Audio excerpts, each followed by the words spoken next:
സനീഷ്, ഈ ഒരു തിരക്ക് കാണുന്നുണ്ട്. ഇപ്പോൾ നമ്മൾ കെ മുരളീധരനോട് സംസാരിക്കുമ്പോൾ പറഞ്ഞു, ഒരു വിഷയത്തെ പിടിച്ചു കഴിഞ്ഞാൽ അദ്ദേഹം ഏതറ്റം വരെയും പോകും, വാക്ചരങ്ങളൊക്കെ ഏറ്റ ഒരാളാണ്, പക്ഷേ അതൊന്നുമല്ല VS എന്ന് പറഞ്ഞാൽ സ്നേഹമാണ് എന്ന് പറഞ്ഞ് അതുപോലെയാണ് നിരവധി പേർ ഇവിടേക്ക് എത്തിക്കൊണ്ടിരിക്കുന്നത്. നിശ്ചയമായിട്ടും ഇതിനകത്ത് ഇപ്പോൾ അല്പം മുമ്പ് ഞാനിപ്പോൾ ഫേസ്ബുക്ക് തുറന്നപ്പോൾ സുജാ സൂസൻ ജോർജിൻ്റെ ഒരു കുറിപ്പ് വായിച്ചു. അവർ പറഞ്ഞതായിട്ട് സൂര്യനെല്ലി സംഭവത്തിൽ അത് വലിയ കേരളത്തെ രാഷ്ട്രീയത്തെ ആകെ ഇളക്കുമറിച്ചുകൊണ്ടിരിക്കുന്ന ഒരു സമയത്ത് പെൺകുട്ടിയുടെ വീട്ടിൽ, സൂര്യനെല്ലി പെൺകുട്ടി എന്നാണ് നിർഭാഗ്യവതിയുള്ള അവരെ നമ്മൾ അറിയുക, കേരള രാഷ്ട്രീയമൊക്കെ അറിയുക. അപ്പോൾ അവരുടെ വീട്ടിലേക്ക് VS അച്യുതാനന്ദൻ പോയി. അപ്പോൾ അവിടെ ചെന്നപ്പോൾ അവരുടെ പിതാവിനോട്, അച്ഛനോട് അടച്ചിട്ട മുറിയിൽ വെച്ചാണ് സംസാരിക്കുന്നത്. അപ്പോൾ സുജാ സൂസൻ ജോർജ് കൂടെ ഉണ്ടായിരുന്നു അതുകൊണ്ടാണ് അവരത് എഴുതുന്നത്. അപ്പോൾ അവരോട് സംസാരിച്ച് അവർക്ക് വേണ്ട ധൈര്യമൊക്കെ അവരോട് ആശ്വാസവാക്കുകൾ പറഞ്ഞതിന് ശേഷം VS അച്യുതാനന്ദൻ കയ്യിലുണ്ടായിരുന്ന 1 ലക്ഷം രൂപ എടുത്ത് പിതാവിൻ്റെ കയ്യിൽ ഏൽപ്പിച്ചു. അപ്പോൾ അദ്ദേഹം കരഞ്ഞുകൊണ്ടത് വേണ്ട എന്ന് പറഞ്ഞപ്പോൾ, ഇത് നിങ്ങളുടെ ഒരു മുത്തച്ഛൻ തരുന്നതായിട്ട് കൂട്ടിയാൽ മതി, ആ കുട്ടിയുടെ ഒരു മുത്തച്ഛൻ തരുന്നതായിട്ട് കൂട്ടിയാൽ മതി എന്നാണ് VS മറുപടിയായിട്ട് പറഞ്ഞത്. അത് ഭയങ്കരമായിട്ട് ടച്ച് ചെയ്യുന്നൊരു കാര്യമാണല്ലോ. അത് ഭയങ്കരമായിട്ട്, അതായത് അദ്ദേഹം കേരളത്തിൽ അപ്പോഴും ജീവിച്ചിരിക്കുന്നതിൽ ഏറ്റവും മഹാനായിട്ടുള്ള, അല്ലെങ്കിൽ ഏറ്റവും കൂടുതൽ ആരാധകരുള്ള ഏറ്റവും മുതിർന്ന ആളായിരുന്നു.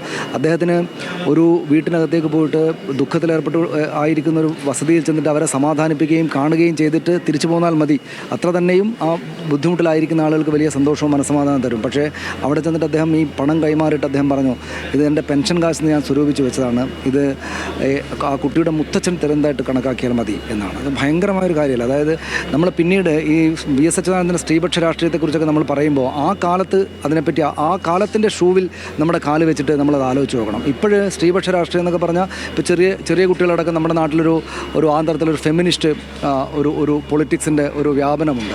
നമ്മുടെ ചെറിയ കുട്ടികളടക്കം, പെൺകുട്ടികൾ, ഇപ്പോൾ സ്കൂളിലൊക്കെ പഠിക്കുന്ന കുട്ടികൾക്കടക്കം അവരവരുടെ അവകാശങ്ങളെക്കുറിച്ച് നല്ല ബോധ്യമുണ്ട്. ലോകത്താകെ തന്നെയും അങ്ങനൊരു ബോധ്യമുണ്ട്.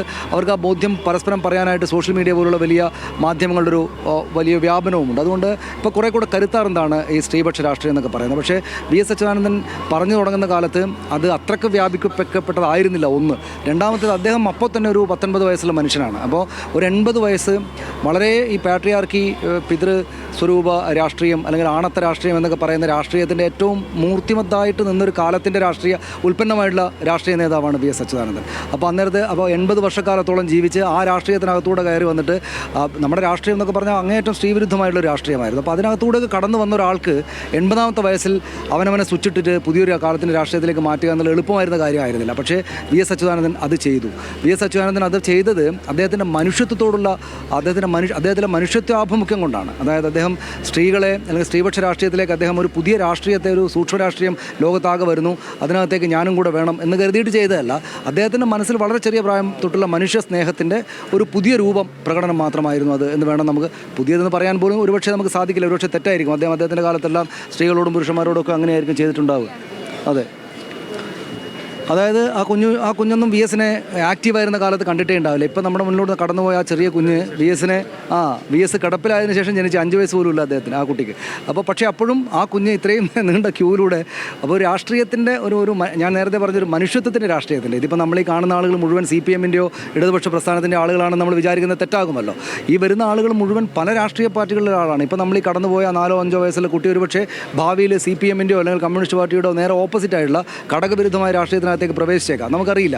പക്ഷേ ഈ കടന്നു പോകുന്നതിനകത്ത് അവിടെ ചെന്ന് കാണുമ്പോൾ, ഈ മനുഷ്യരെ ആൾക്കൂട്ടമൊക്കെ കാണുമ്പോൾ അവൻ്റെ ഉള്ളിലേക്ക് പ്രസരിപ്പിക്കപ്പെടുന്നൊരു കാര്യം ഞാൻ നേരത്തെ പറഞ്ഞ ഈ മനുഷ്യത്വത്തിൻ്റെ രാഷ്ട്രീയമാണ് എന്ന് ഞാൻ വിചാരിക്കുന്നു. ആ രാഷ്ട്രീയമാണ് അദ്ദേഹത്തെ ഈ പരിസ്ഥിതി രാഷ്ട്രീയത്തിലേക്ക് കൊണ്ടുവന്നെത്തിച്ചത്, ഈ ഫെമിനിസ്റ്റ് രാഷ്ട്രീയത്തിലേക്ക് കൊണ്ടുവന്നെത്തിച്ചത്. അദ്ദേഹത്തിൻ്റെ ഫെമിനിസ്റ്റ് പ്രകടനം എന്ന് വെച്ചാൽ, സൂര്യനെല്ലി കേസ് സംഭവിക്കുന്ന കാലത്ത്